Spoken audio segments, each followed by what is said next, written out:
Te lo rogamos, Señor, en esta hora. Sigue abriendo nuestro entendimiento.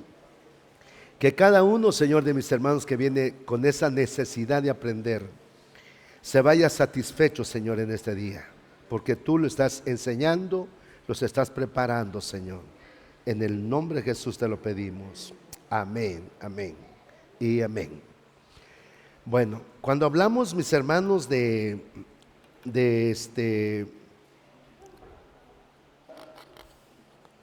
que Pedro nunca llegó a Roma,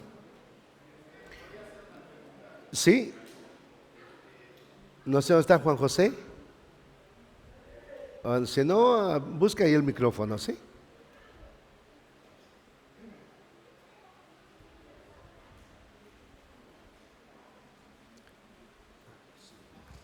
Sí. Tengo una pregunta de acuerdo a lo que estamos escuchando acerca de lo que es el llamado de ser pastor. Ajá. ¿Qué va a pasar entonces con los pastores que están a cargo de una congregación y no tienen el llamado?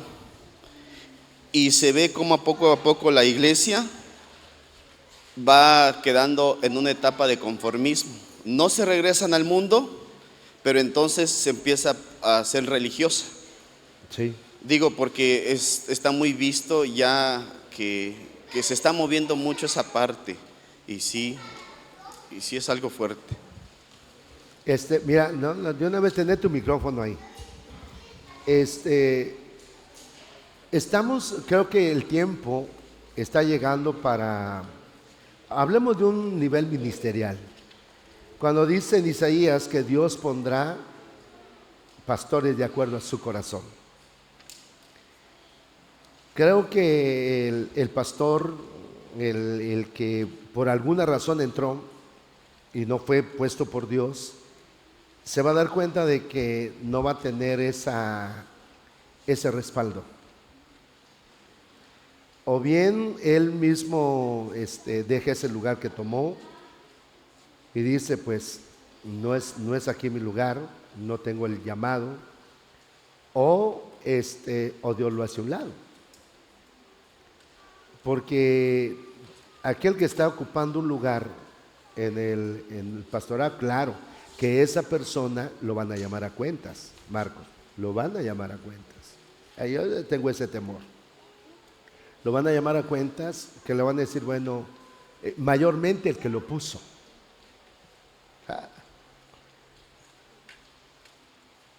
Al que lo puso, le van a decir, bueno, ¿quién te puso a ti? Fulano.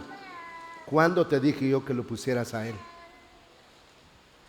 ¿Qué va a decir el ministro que puso? Y entonces, bueno, ¿y por qué el otro estuvo ahí viviendo, ocupando ese lugar que no era suyo? Por eso en aquel día, si nos vamos a la Biblia, dice que en aquel día unos se van a ir retirar avergonzados, otros premiados, otros azotados. Tenemos que tener el conocimiento pleno, la fe de que ese día se va a llegar. Se va a llegar. Hay un dicho que dicen por ahí, no hay fecha que no se cumpla, No hay día que no llegue ni fecha que no se cumpla. No hay día que no llegue y fecha que no se cumpla. Eso se va a llegar. Posiblemente, Marcos, porque como estamos todavía jóvenes, saludables, no creo yo eso. Algún día va a llegar. Y eso tenemos que tener. Mira, si esa persona no cree que un día va a dar cuentas delante de Dios, no tiene fe de nada. No le cree nada a Dios. ¿Cómo no, hermano? Yo creo la palabra. No, la palabra dice que vamos a estar un día delante de Dios. Y creo que como buenos cristianos debemos de irnos preparando para ese encuentro que vamos a tener con Él. Porque esta es una preparación que tenemos acá para regresar con el Señor y dar buenas cuentas. Esto no es nada más de llenarnos de conocimiento. El cristiano que no se le ha revelado, Marcos, es un cristiano que no sabe ni para dónde va. Entonces, desde el momento que Dios me da la bendición de ser un ministro, Yo sé que tengo que humillarme delante de Él. Yo sé que tengo que tener una vida de respeto hacia su persona. Yo sé que tengo que tener una vida de obediencia, lo más que yo puedo obedecer su palabra. Porque yo sé que me van a llamar a cuentas de todo esto. ¿Qué les enseña a ustedes? Me van a llamar a cuentas. Sé que Él está acá en esta hora. Él está acá, me está oyendo. Si yo debo de hacerlo real y tener ese temor. Él me está oyendo, Él está aquí, Él me está viendo. Me van a llamar a cuentas de todo lo que enseñé hoy, de lo que enseñé en la clase pasada. Entonces, si tenemos ese temor de que algún día vamos a estar delante de Él, ese temor hace que entonces entendamos, que nos demos cuenta, ¿tengo el ministerio o no lo tengo? Creo también, no sé si está bien lo que puedo comentar, creo que también tienen característica de los que son llamados. Creo yo, se debe reflejar primeramente la humildad y el deseo de servir. Digo esto porque en lo pequeño que nosotros vemos aquí es cuando se reparte el pan y el vino y que los pastores son los encargados de lavar las copas. Entonces se ve la humildad que debe de tener cada uno para hacerlo. Y Sí. hay unos pastores que todavía sabe que mi hermano, disculpe, hoy no puedo porque vamos a hacer esto y esto, ya le comenté al apóstol. Tiene la gentileza de venir a decirnos. Digo, qué bueno, Dios lo bendiga. Entonces creemos de que esa parte se tiene que ver muy marcada en los ministros, creo que es parte de eso, ¿verdad? Sí. Es que mira, el conocimiento nunca nos da exaltación. El conocimiento siempre nos va a llevar a la humildad. A la humildad. El que más conoce, más humilde es. Tuvimos un ejemplo, una experiencia tan clara. No sé cómo se llama Otoniel, el muchacho que llegó, el bajista del... Alejandro Delgado. Alejandro. ¿Alejandro qué? Delgado. Bueno. Él llegó un día a Tuxtla, su músico de Julio Melgar, el bajista. Y entonces llegó a la casa, cenamos y dijimos, bueno, vamos a ir a buscar el hotel donde vas a quedar. ¿Y sabes qué me dijo él? No, hermano, yo quedo aquí en su casa. No, hermano, ¿dónde te ponemos? Le dije. Un cuarto es de Otoniel, el otro cuarto es de Cairo, el cuarto de nosotros. No, te vamos a un hotel. Me dijo, no, hermano. En un sillón de su sala, ahí me quedo. No, ¿cómo crees? Ahí me quedo. Permíteme, me dijo, quedarme en su casa. Más conocimiento, más humildad. Yo dije, a mí me dio una lección. Digo, bueno, si ellos lo practican así, ¿por qué no practicarlo yo?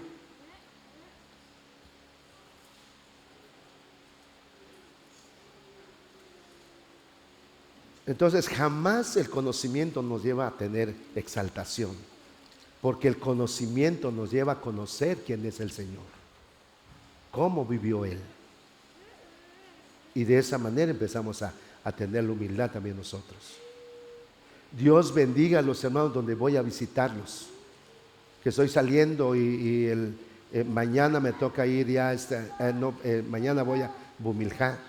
El lunes me toca ir ya a San Martín, Santa Elena y San Luis. Hay pastores que me dicen, hermano, ¿qué quiere usted comer? Yo le digo, lo que ustedes gusten darme. Porque ¿para qué pedirles algo que posiblemente no tengan? Y Dios bendiga a los que me piden que yo les diga qué cosa quiero comer. Pero el conocimiento, repito, el conocimiento nunca nos da exaltación. El conocimiento nos da humildad, nos da humildad, nos da humildad. Grabémonos bien esto, hermanos. El que conoce más humilde debe de ser. No más grande, no más exigente, no más vanidoso, más humilde. Yo lo veo en Jesús. Siendo el Hijo de Dios, Dice Filipenses 2, no se aferró a ser igual a Dios, sino se despojó a sí mismo. La humildad. El ministro que tiene lo refleja con la humildad.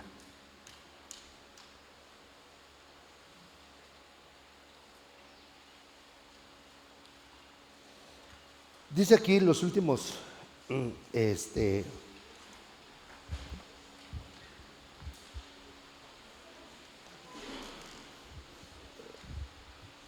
dice ahí, a la altura de la edad oscura, el Papa llegó a gobernar. El Papa llegó a gobernar el imperio entero como la máxima autoridad en él. Por el contrario, la Iglesia era un desierto, sin la verdad, sin gozo, sin justicia, abandonada por Dios, como está escrito en la profecía de Joel capítulo 1, verso 11 al 20.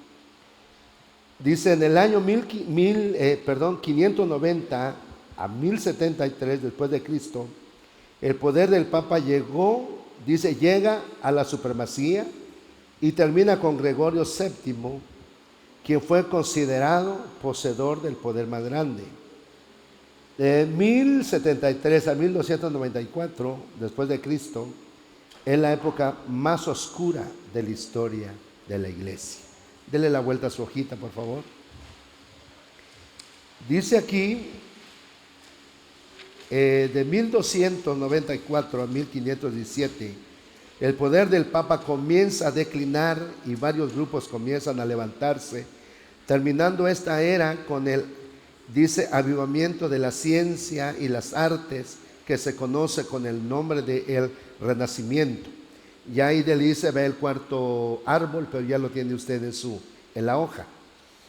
Se olvidó Dios de su pueblo, como con Israel en tiempos antiguos. Dios nunca permite que la luz de la verdad se apague. Según Samuel capítulo 3, verso 3, ya usted lo tiene en su hojita, solamente márquelo. A través de la historia del Antiguo Testamento y toda la apostasía de los hijos de Israel, Dios en su infinita misericordia siempre ha preservado a un remanente que se ha adherido a la verdad. Dios nunca va a estar sin sus testigos en la tierra. Ha habido una sucesión de hombres justificados por la fe que fueron preservados a través de toda la historia del hombre hasta el día presente. Ya usted puede leer Segunda de Reyes, capítulo 100, verso 30, 31, Romanos capítulo 11, y hay varios textos. ¿Dónde se encuentra el verdadero pueblo de Dios en la historia de la Iglesia?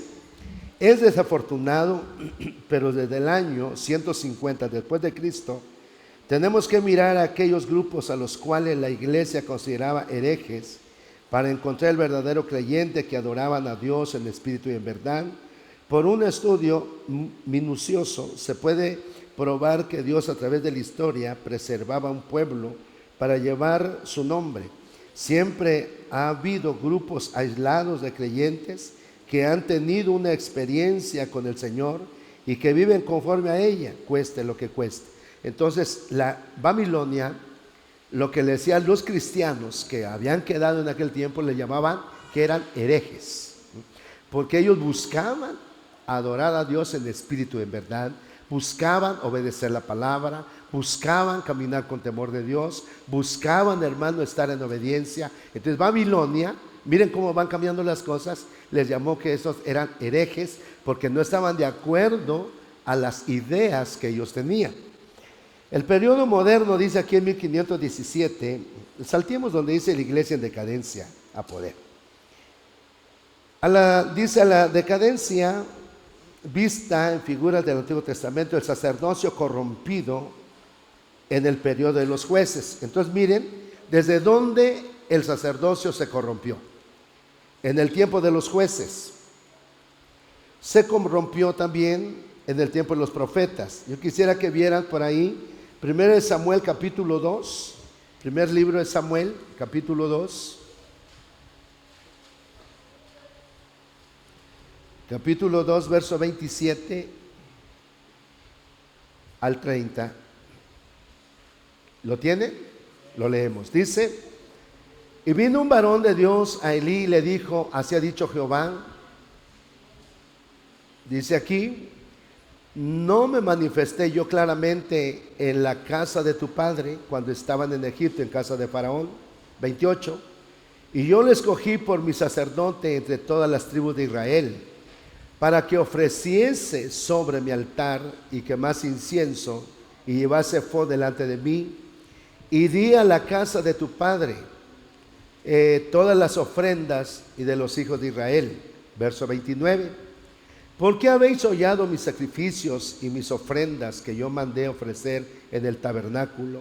Y has honrado a tus hijos más que a mí, engordándolos de lo principal de todas las ofrendas de mi pueblo. Verso 30. Por tanto, Jehová el Dios de Israel dice, yo había dicho que tu casa y la casa de tu padre andarían delante de mí perpetuamente. Mas ahora ha dicho Jehová, nunca yo tal haga, porque yo honraré a los que me honran y a los que me desprecian serán tenidos en poco. Yo veo, hermanos, un Elí. Elí tuvo sus hijos. Sin embargo, esos jóvenes se corrompieron. Ahora, yo quisiera que usted escuchara eso con oídos circuncidados y con mucho temor. Se lo voy a decir. ¿Sabe dónde se empieza a corromper el sacerdocio? A través de la familia. Lo leímos en la Biblia. ¿Sabes qué es lo que decía Elí a través de sus hijos? Decía, he escuchado hijos que están haciendo cosas indebidas. Eso no es correcto. Hasta ahí terminaba la exhortación. Entonces viene Dios y le dice, yo había dicho que el sacerdocio iba a permanecer en tu vida para siempre. Ahora vean, por favor, escuchen bien esto. Y le dijo, pero como no has vivido rectamente, Él viene y termina esa promesa. Yo había dicho, no sé si alguien lo tiene por ahí.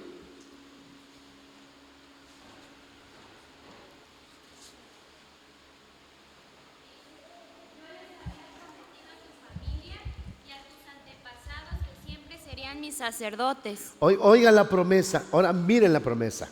Es como que nosotros recibíamos la promesa, hermanos, de nuestro Dios y dijera, tus hijos serán sacerdotes también. Ahora, ¿quién no le gustaría que tus hijos fueran sacerdotes también? O sea, ministros, pues. Ay, hermano, o sea, la dicha más grande. Mi hijo, pastor, mi nieto, pastor, mi bisnieto, pastor. Viene de una generación de pastores. Eso es lo que Dios le había dicho a Elí. Nunca va a hacer falta el sacerdocio en tu casa. Había una promesa generacional. Pero Elí empieza a cometer el error que no exhortaba y no disciplinaba a sus hijos. Entonces sus hijos se corrompieron. Entonces ellos ya no escuchaban la voz de Dios. Entonces dijo, bueno, yo había dicho, voy a honrar a los que me honran y a los que me deshonran los voy a tener en poco. Entonces Dios cortó esa bendición. Entonces el sacerdocio se corrompió. Ahora yo quisiera que entendiéramos esto, hermanos. Debemos ser muy cuidadosos porque la iglesia lo primero que observa es nuestra esposa. Y lo que también observa la iglesia son nuestros hijos.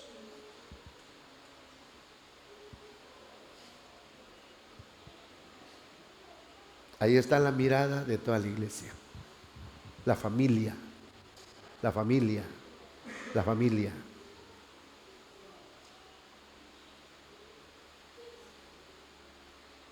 ¿Quiere hacer alguna pregunta ahí?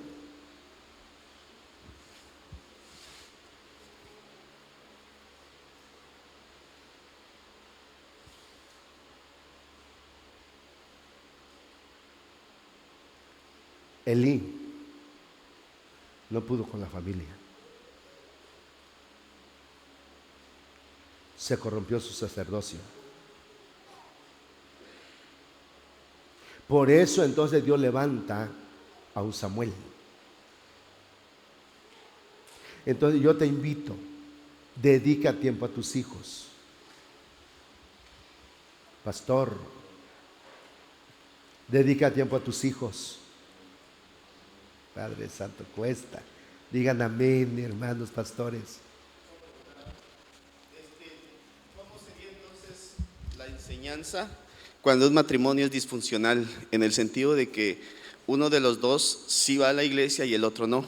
Y aún el que va a la iglesia tiene un servicio. ¿Cómo sería entonces ahí la enseñanza? ¿De cómo partiría? Lo que pasa que estamos hablando de un servicio local, pero si hablamos de sacerdocio ya es ministerial.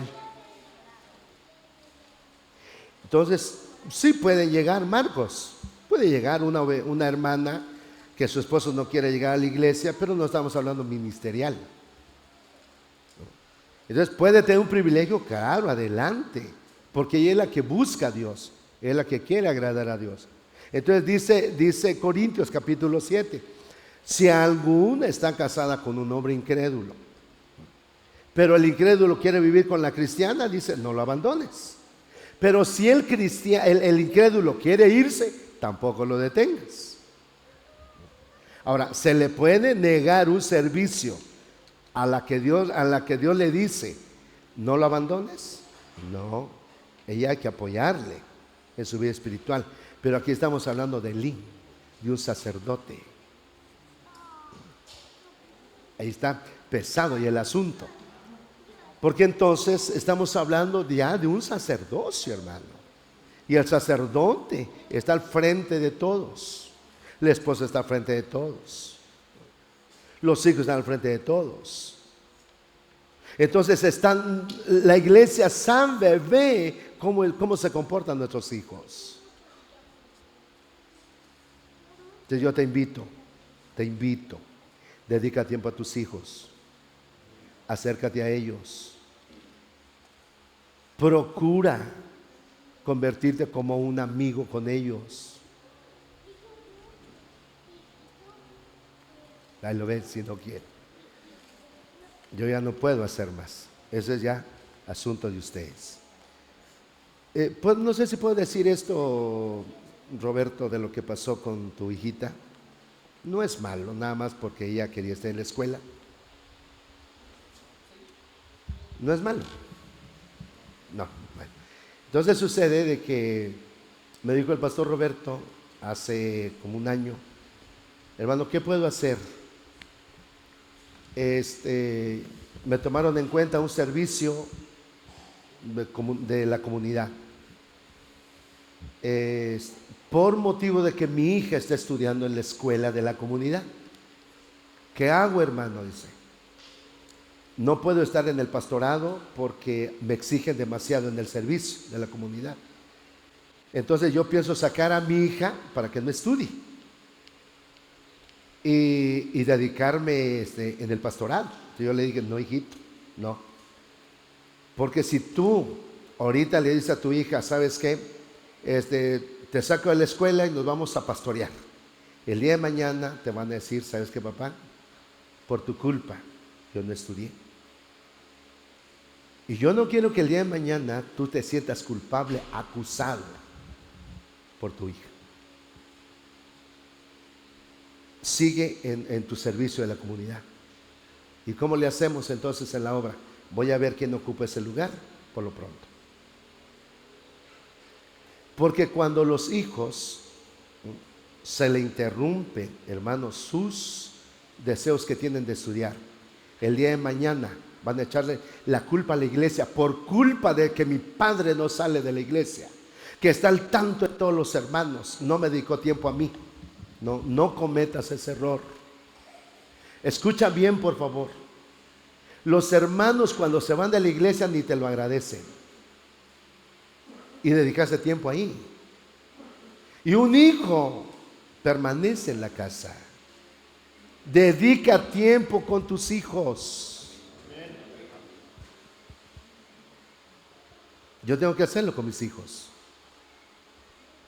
Un día Jairo dio el testimonio de que solo viajé para ir a San Cristóbal, para ir a desayunar con él.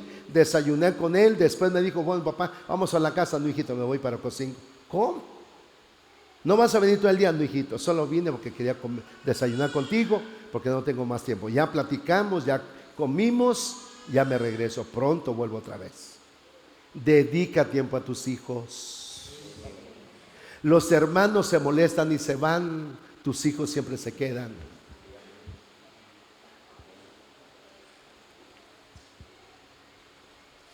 Acércate a ellos, vuélvete amigos, sé su consejero.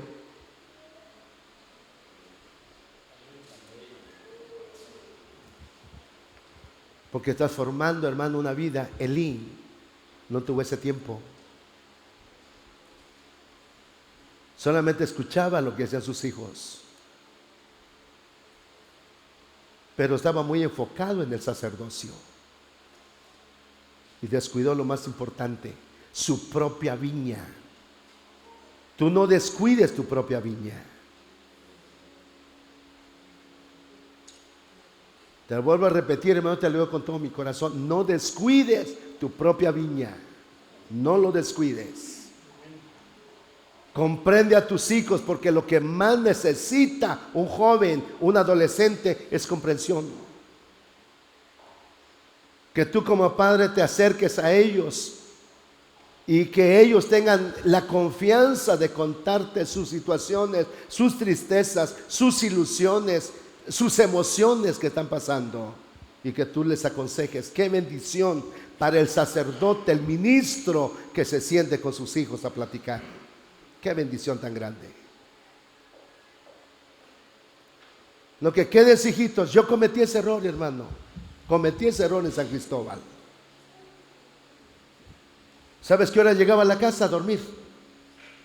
Llegaba a la casa a la 1 o 2 de la mañana. ¿Sabes dónde estaban mis hijos? En el asiento de atrás del bochito, porque teníamos un Volkswagen. Les dije, hijitos, entren después del culto. Decía, bueno, vamos a entrar a visitar un hogar, hijito. Duérmase ahí. Los dos dormidos en los asientos de atrás. Llegamos a la 1 de la mañana. El más pequeño lo llevaba cargadito y acostarlo en la cama. El otro, ha soñado meterlo hasta su cama.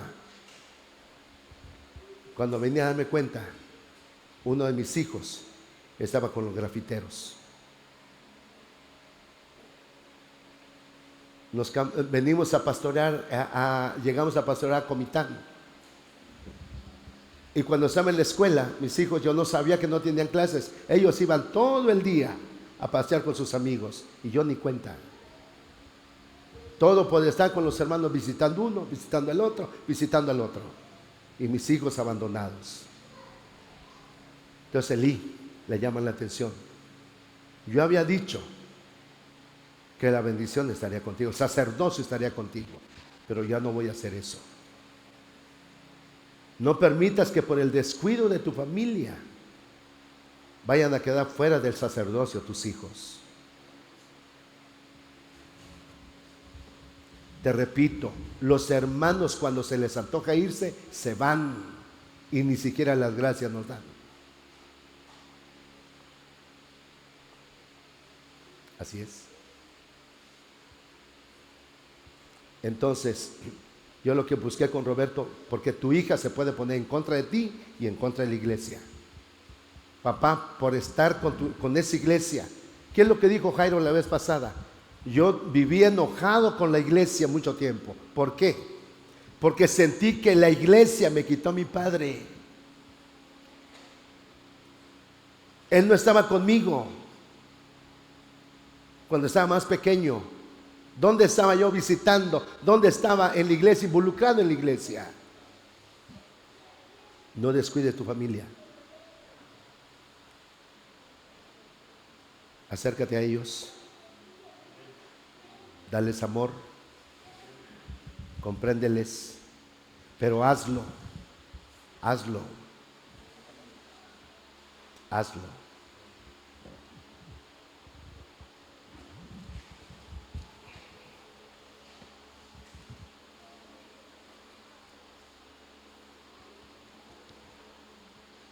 Entonces demos la vuelta a la hoja, por favor.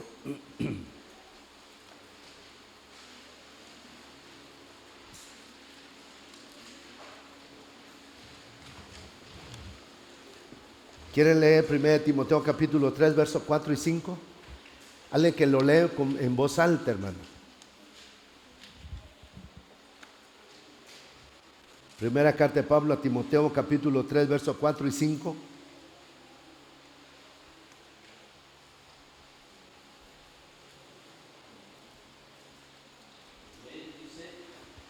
Que gobierne bien su casa, que tengan a sus hijos en sujeción con toda honestidad, pues el que no sabe gobernar su propia casa, ¿cómo cuidará de la iglesia de Dios? ¿Podemos agregarle algo más a esas citas? ¿Cómo dice? Dice que gobierne bien su casa, dice el verso 4, que tengan a sus hijos en sujeción. Oiga, que gobierne bien su casa, que tenga a sus hijos en sujeción Toda honestidad. con toda honestidad. Pues el que no sabe gobernar Oiga, su propia pues el casa, que no sabe, por favor, veamos por acá, el que no sabe gobernar su propia casa, ¿cómo cuidará? Ya no es gobernar la iglesia, se gobierna la casa para que se cuide la iglesia. El que no sabe gobernar su propia casa, ¿cómo cuidará de la iglesia del Señor? El gobierno comienza en la casa. El gobierno se reconoce en la casa. Los hijos reconocen el gobierno del Padre, el sacerdocio del Padre. Son los hijos. Entonces, ese sacerdocio sabe cuidar la iglesia. Por favor, hermanos, entendamos. Ese sacerdocio sabe cuidar la iglesia. Pero ¿dónde comenzó el gobierno? En la casa. Santo Dios.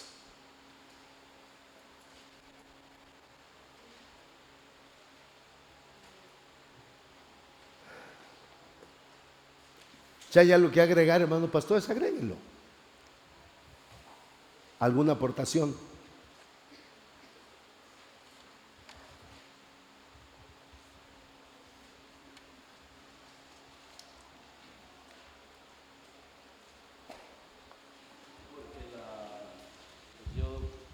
Bueno, lo entiendo así, que para cuidar la iglesia, porque en la casa es donde realmente surge el verdadero ministerio, porque pasamos más tiempo con la familia, pues ellos nos conocen muy bien. Entonces, si sabemos, para mí, vivir con la familia y ser ejemplo en la casa, pues es más fácil. Ya que los hermanos pues van a ser más bendecidos, también la iglesia del Señor.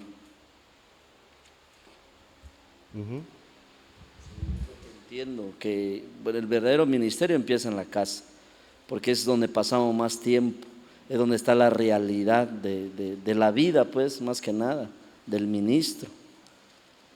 Como usted nos ha enseñado que la realidad es cuando cerramos las puertas de la casa.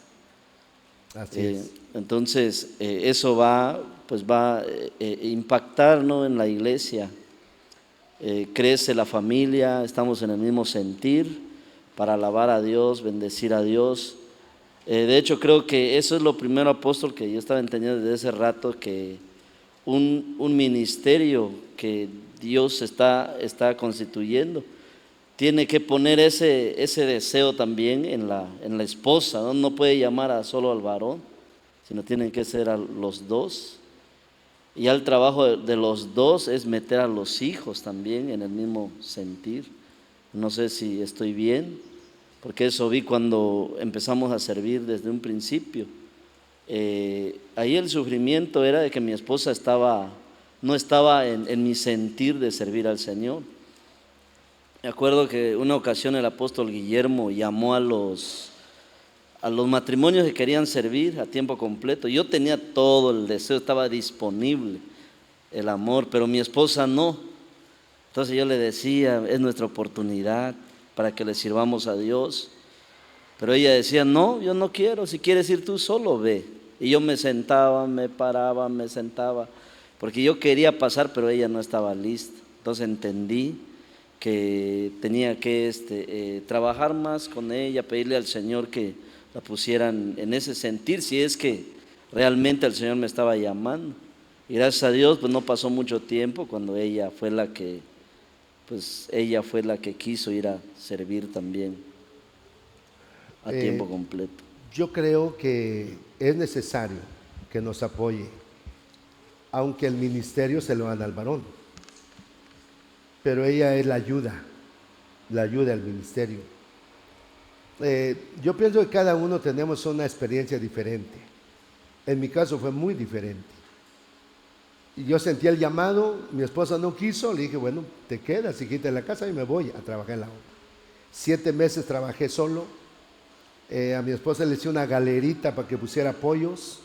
Le compré pollitos recién nacidos. A los 15 días les compro otros 50, a los 15 días otros 50. Tenía de diferentes tamaños. Entonces ella empezó a vender pollo mientras yo estaba en la obra, trabajando. Yo dije, yo siento el deseo. Ella no quiere, yo me voy a trabajar. Ya Dios tuvo que tratar con mi esposa. Dios trató con Otoniel, estuvo a punto de morir. Otoniel estuvo a punto de morir. Mi esposa tuvo una enfermedad, se hinchó por completo. Ya cuando entendió que Dios le estaba llamando, entonces dijo, sabes que me voy contigo. Pero son llamamientos diferentes.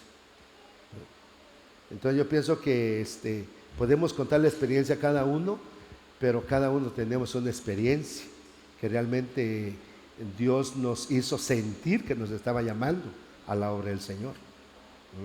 Que ahorita pues ya estamos trabajando juntos, pero gracias al Señor. Bueno, entonces miren, veamos donde dice el cuadro profético de Joel en la relación con la pérdida de la verdad. Dios ha restaurado la verdad a la iglesia, dice, en el mismo orden en que se había perdido el profeta Joel. Nos da un cuadro profético de lo que Dios tiene que hacer en los últimos días. Cuando Él comienza su profecía, hace un resumen de lo que ha tomado lugar en relación con la pérdida de la verdad. Entonces te voy a poner esto. Esto fue lo que el profeta Joel decía. Primero comenzó con la oruga, luego se fue con el saltón, el revoltón y luego la langosta. Es algo que Dios permitió que eso se llevara a cabo para que entonces viniera una restauración de acuerdo a la palabra del Señor. Quiero leerte una porción de aquí del estudio. Dice, Joel muestra la pérdida de la verdad como un insecto deshojando un árbol en varias etapas. Nos dice que la oruga ha comido, la oruga es la etapa de la larva de un insecto y solo es un pequeño gusano que come muy poquito. De una distancia, dice, ni se puede ver el efecto de lo que está comiendo, pero es el principio de algo devastador. No es un asunto de lo poquito o lo mucho que el gusano come, pero es la amenaza potencial de este gusano en sus etapas siguientes. Si esta larva sigue creciendo, va a desarrollarse en algo muy peligroso, pues dice, pues se convierte finalmente en una langosta. Esta come las hojas tiernas y cuando viene como una plaga pueden comer todo lo verde de las hojas y aún la corteza de los árboles, dejando atrás una desolación terrible. La tragedia de todo esto es que el proceso sigue. La langosta sigue la potencialidad de producir cada vez más langosta, la langosta que está comiendo poco a poco la vida de la iglesia. Es figura de amargura, de crítica, descontento, pereza, infidelidad. Esa etapa es el embrión, es inofensivo, pero en su etapa de madurez es un insecto destructor. Entonces hay cosas que pueden estar afectando a la congregación que al momento se ve pequeño, pero poco a poco se va agrandando, como dice la Biblia, que ninguna raíz, ninguna raíz de amargura brote entre ustedes, que ninguna raíz. Porque eso, cuando empieza a entrar en una congregación, empieza, hermanos, a ser como una langosta que empieza a afectar mucho a la iglesia.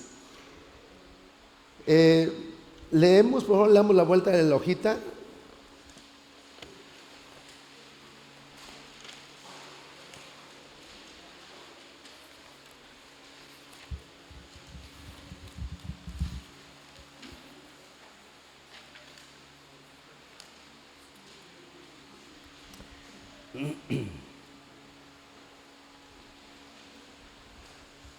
Vamos a ir rapidito en la lectura. Dice: Dios comenzó a restaurar las verdades a la iglesia al revelar primero la más fundamental en la experiencia cristiana. Dios restauró la verdad de la justificación por la fe en Jesucristo, hasta que el hombre venga y beba del pozo de salvación. Todas las demás búsquedas son insignificantes. El hombre inconverso no puede entender las cosas de Dios y tampoco las puede conocer. Y así fue que al principio del siglo XVI escogió una vasija para usarla como para su gloria. Esta vasija fue Martín Lutero. Fue un joven bien preparado que ya había comenzado su educación en áreas de legislación. Durante su estudio se sintió muy inquieto por su espíritu acerca de cuestiones de la eternidad, y a las preguntas que tenía nadie le podía responder.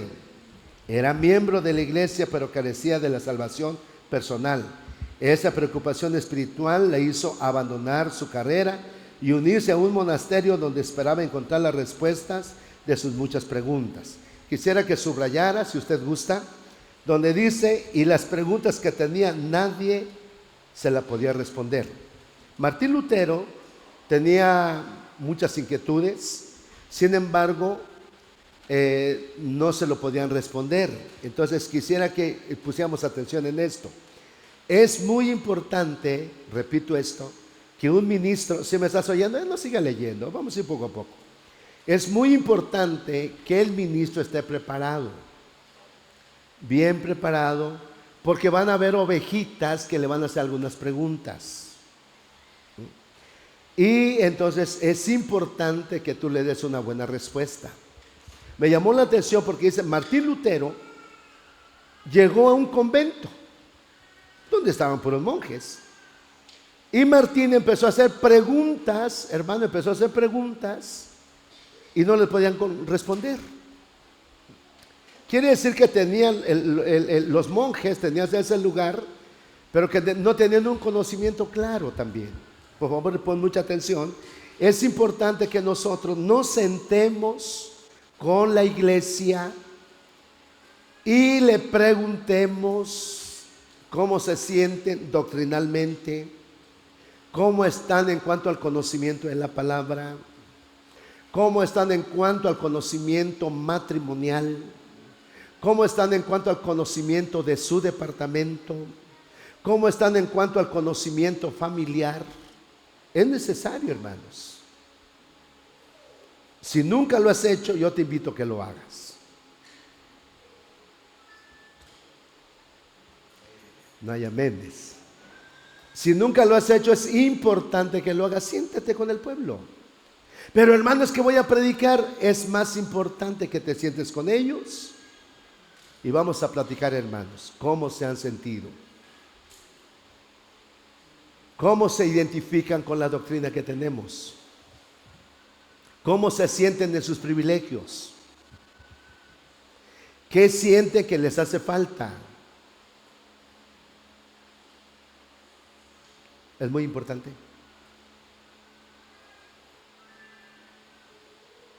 Pastores, es muy importante.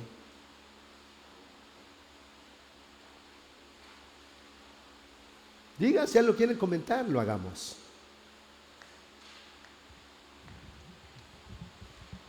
Porque hay veces que están los hermanos en la congregación con algunas dudas, pero que nunca se le da tiempo al pueblo a que hagan sus preguntas.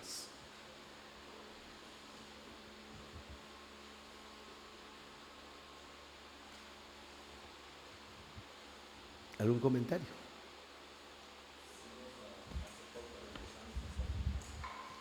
¿Perdón? Hace poco lo empezamos a hacer congregacionalmente.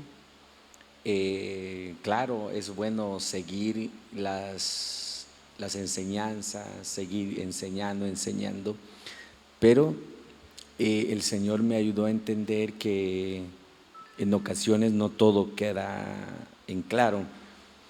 Entonces, platicando con algunos hermanos y veía yo la necesidad, y ya tuvimos una actividad, le dije a los hermanos algo, si alguna inquietud, incluso había algunas personas nuevas que empezaron a llegar, si algo les parecía extraño en la congregación que ellos no conocen, entonces le dije, puede preguntar hermano con toda libertad. Entonces ya algunos empezaron a preguntar de algunas cosas que ellos veían, la inquietud, y así es como se les empieza a atender con la enseñanza. Esa es la necesidad que hace unos días. ¿Encontraste algunos que estaban necesitados de algunas preguntas? Sí. Sí, Sí. es que ahí está el detalle. Sí, principalmente las personas nuevas que empezaron a llegar son las que más inquietudes tienen, y dentro de ella también los que ya tienen un Los rato ya que se están están. como ovejitas ahí. Ajá. Tenían Sí, preguntas. tenían preguntas. Y allí pues nosotros pues nos vemos en la necesidad de estar más, tener una mejor preparación en cuanto a la explicación que Exactamente. vamos a dar. Así es. Sí. Te felicito que lo estés haciendo así. Porque los miembros de las iglesias tienen algunas, por no decir dudas, algunas inquietudes del por qué trabajamos así en la iglesia. ¿Por qué se hace esto? ¿Por qué se hace lo otro? ¿O por qué no se hace lo que yo he visto que en otras iglesias hacen? Entonces ha llegado gente que me dice, hermano, pero ¿por qué aquí no hacen lo que yo he visto que en otra iglesia sí hacen? Y entonces hay que explicarles a la gente por qué. Entonces eso es muy bueno, que nos sentemos para dedicarle tiempo a los hermanos. Gracias, hijito. Para dedicarle tiempo a los hermanos. Porque hay quienes quedan con dudas. Quedan con dudas. Dame tu manita. Dios mío, se nos ve el tiempo, Padre. Una vez más te damos muchas gracias por lo que tú nos estás enseñando. Te suplico, mi Dios, que nos dé la bendición de aprender lo más que podamos en estas reuniones, para que regresemos, Señor, más capacitados y seguir trabajando en la obra. Te lo suplicamos en el nombre de Cristo Jesús. Amén, amén y amén.